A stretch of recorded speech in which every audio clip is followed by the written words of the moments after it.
Bonjour à tous, merci d'être présent. Je me présente Pierre-Jean Malgoure.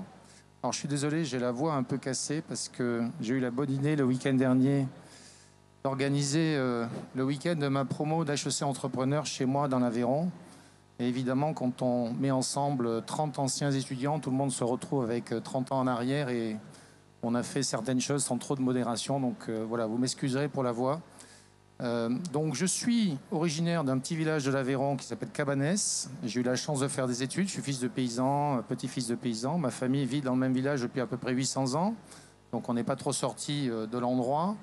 Et en fait, j'ai eu la chance de faire des études. J'ai fait d'abord l'INSA de Lyon. Je suis sorti avec un diplôme en génie civil et urbanisme. Et après, j'ai fait HEC, la 3e année, HEC Entrepreneur. Ça, c'était en 1996. Et donc, à l'époque, c'était la mode d'éviter d'aller faire l'armée, d'aller faire un VSNE.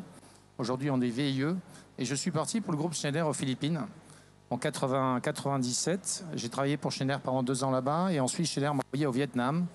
Et en 99, j'ai découvert le magnifique pays qui était le Vietnam. Et ensuite, en 2002, avec un architecte, puisque donc moi je suis ingénieur en bâtiment, on a fondé un groupe qui s'appelle Archetype et dont je vais vous expliquer un petit peu la genèse et ce qu'on a fait ensemble. Alors vous voyez ici quelques autres logos, puisque j'ai été assez actif au niveau de certaines activités, notamment au sein d'abord de la Chambre de commerce et d'industrie française de Vietnam. J'étais administrateur pendant 18 ans, puisque j'ai vécu 20 ans au Vietnam. J'ai été ensuite président pendant 4 ans. J'ai fondé l'Europe Vietnam Business Network avec la Chambre européenne. Et aujourd'hui, je suis toujours conseiller du commerce extérieur de la France depuis maintenant 2009, avant au Vietnam. Et depuis mon retour en France en 2019, je suis CCE en Occitanie, trésorier. Et on m'a aussi collé récemment la présidence du Business Club France-Bangladesh au MEDEF International. Donc ça, c'était pour une présentation. Donc maintenant, Archetype, le sujet aujourd'hui, c'est exporter le progrès. Enfin, c'est le progrès d'une façon générale. Et nous, on a été dans la construction durable dès le début. Donc Archetype, c'est une société qui fait de l'architecture, de l'ingénierie bâtiment, structure, lot technique, du management de projet, de l'économie de la construction, du pilotage de travaux. En gros, c'est une société qui est née au Vietnam il y a 22 ans, qui est toujours 100% à capital français, j'insiste là-dessus. C'est principalement les 4 dirigeants de la société qui sont les principaux actionnaires, mais qui est organisée sur un modèle anglo-saxon où on a intégré l'ensemble des métiers de la maîtrise d'œuvre, de l'assistance à maîtrise d'ouvrage, qui n'existe pas en France, puisque vous savez qu'en France, on sépare les activités d'architecture, d'ingénierie et de management de projet. Et on a été, dès le début, parmi les pionniers de la construction durable en Asie, avec notamment, on est membre cofondateur du Vietnam Green Building Council, on est aussi membre cofondateur, il n'est pas là, mais du Indonesian Green Building Council. On a eu pendant très longtemps, au démarrage de ce qu'on appelle EDGE, qui est une certification green qui a été montée par IFC, qui fait partie de la Banque mondiale. On était le représentant d'IFC sur l'ensemble des pays d'Asie pour essayer de faire en sorte d'assurer la promotion de cette certification. Donc on a ensuite tout un tas d'accréditations, certifications. Et je vous montre maintenant le premier projet qu'on a fait à partir de 2002, quand on a créé la boîte, c'est Pacific Place. Alors vous voyez, c'est du néo-haussmannien, hein, c'était énormément à la mode à ce moment-là au Vietnam. Ils aiment beaucoup l'architecture française, les Vietnamiens. Donc c'est un bâtiment qui fait 18 étages, qui est aujourd'hui un des bâtiments les plus chers en termes de... C'est des bureaux d'un côté et des résidences à l'arrière. Et c'est un bâtiment qui a eu le LEED Platinum. C'est un des premiers bâtiments LEED Platinum du US Green Building Council. LEED Platinum étant le niveau maximal. Donc ça, c'était le début. Ensuite, on s'est amusé, on a fait tout type de projets. Alors, vous allez sur le website, vous verrez un certain nombre de projets. Donc, vous reconnaissez Club Med, évidemment, vous reconnaissez. Donc ça démarre. Hein. On est en cours de construction. C'est à Bintan, en face de Singapour. Et la tour qui est à gauche, vous l'avez peut-être vue si vous êtes allé à Bangkok. C'est la plus haute tour de Bangkok. C'est un objet architectural sublime. Hein. C'est pas nous qui avons fait l'archi. On a fait le project management. L'architecte s'appelle Rem Koolhaas, prix Pritzker d'architecture. Et on a fait toute la partie project management, construction management, économie de la construction.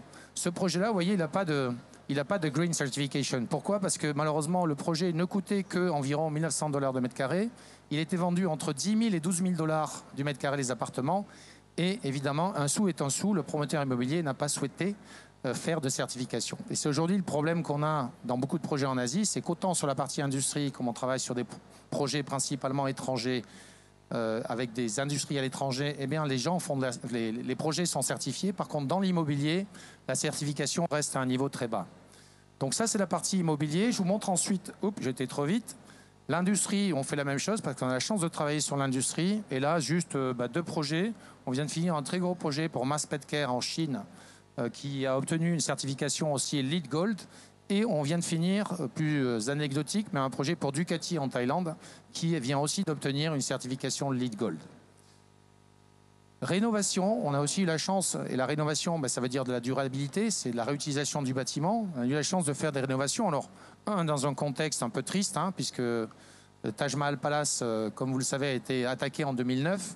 Et en 2010, on a fait la rénovation complète du projet en 12 mois.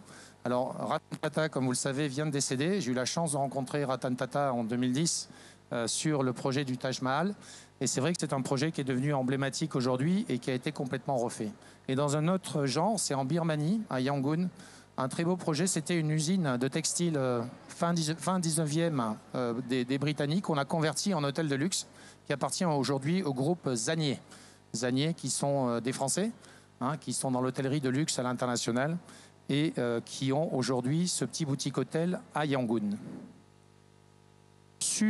Ensuite, ce qui est important, c'est toute la partie énergie verte et bleue.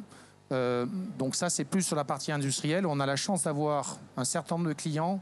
Mars en fait partie, mais aussi OP Mobility, avec qui on travaille maintenant depuis ancien Plasticomium, pour ceux qui connaissent, avec qui on travaille depuis maintenant 5 ans.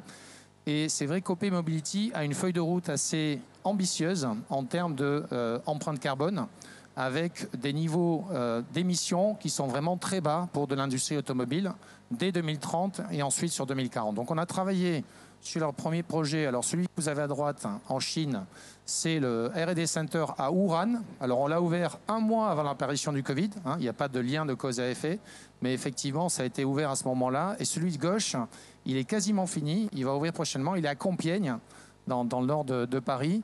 Et là, même chose, on a fait un projet clé en main. Et celui-là aura très certainement une certification HQE du plus haut niveau. Ensuite, évidemment, on essaie dans la mesure du possible de montrer l'exemple, d'être pionnier, de nous engager en termes de CSR dans l'ensemble des pays où on est. Je vous montrerai la carte après rapidement. Donc évidemment, avec des actions CSR localement, on fait aussi en sorte pour nos propres bureaux d'avoir des certifications. Donc on vient de recevoir la première certification WELL, si vous connaissez, pour un bureau au Cambodge. Et ensuite, on a aussi développé, on a fait un spin-off qui s'appelle Polaris Edge. Alors ça, le spin-off, c'est pourquoi ça va dans le sens de la durabilité, la sustainability. C'est un spin-off, c'est une plateforme de management de projet à l'international.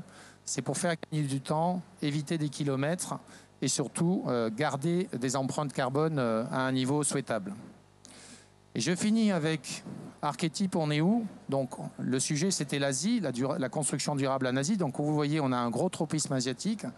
Mais en 2019, je suis rentré en France pour développer l'Afrique, l'Amérique latine en particulier. Et vous le voyez, on a aujourd'hui commencé à mettre un certain nombre de points rouges aussi dans d'autres pays que l'Asie, en se développant notamment sur la Tunisie, la Côte d'Ivoire, l'Arabie Saoudite, le Mexique, le Brésil et plus anecdotiquement aux États-Unis. Et c'est vrai que j'ai la chance aujourd'hui, depuis que je suis rentré en 2019, de m'être réinstallé dans l'Aveyron. Donc merci le Covid, puisque je suis arrivé en août 2019 et le Covid est arrivé quelques mois après, donc je suis resté dans l'Aveyron. Et je continue à piloter aujourd'hui la boîte à l'international depuis mon petit village aveyronnais. Donc là, je suis vraiment en plein dans le sujet durabilité. Voilà, merci et bonne continuation.